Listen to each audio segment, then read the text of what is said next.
નમસ્કાર દર્શક મિત્રો, હું શીતલ મહેતા ન્યૂઝ ઓફ કચ્છમાં આપનું સ્વાગત છે। જોઈએ આજના સમાચાર। મર્યાદા પુરુષોત્તમ ભગવાન શ્રી રામના જન્મદિવસ રામનવમી નિમિત્તે વાગડ વિસ્તારના રાપર શહેર તથા તાલુકામાં ઉમંગભેર ઉજવણી કરવામાં આવી હતી।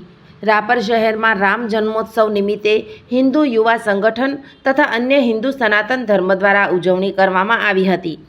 માંડવી ચોક ખાતે ભવ્ય રામ દરબારનું આયોજન કરવામાં આવ્યું હતું। આરતી દર્શન દ્વારા ભવ્ય બાઇક રેલી, સંગીત સંધ્યા સાથે શહેરના ભૂતિયા કોઠાર રોડ, સલારી નાકા, એસટી બસ સ્ટેન્ડ, દેના બેંક ચોક, માલી ચોક, દરિયાસ્થાન મંદિર રોડ થઈ પરત માંડવી ચોક ખાતે આવેલ, જ્યાં બપોરે રામ ભગવાનની મહાઆરતીનું આયોજન કરવામાં આવ્યું હતું।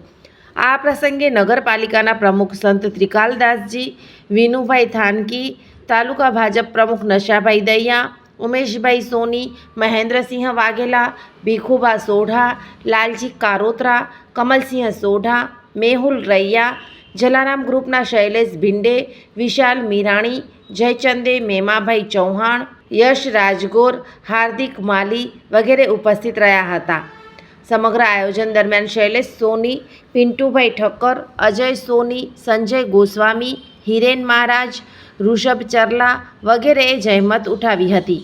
રાપર પીઆઈ જેબી બુબડિયા અને પોલીસ સ્ટાફે ફરજ બજાવી હતી।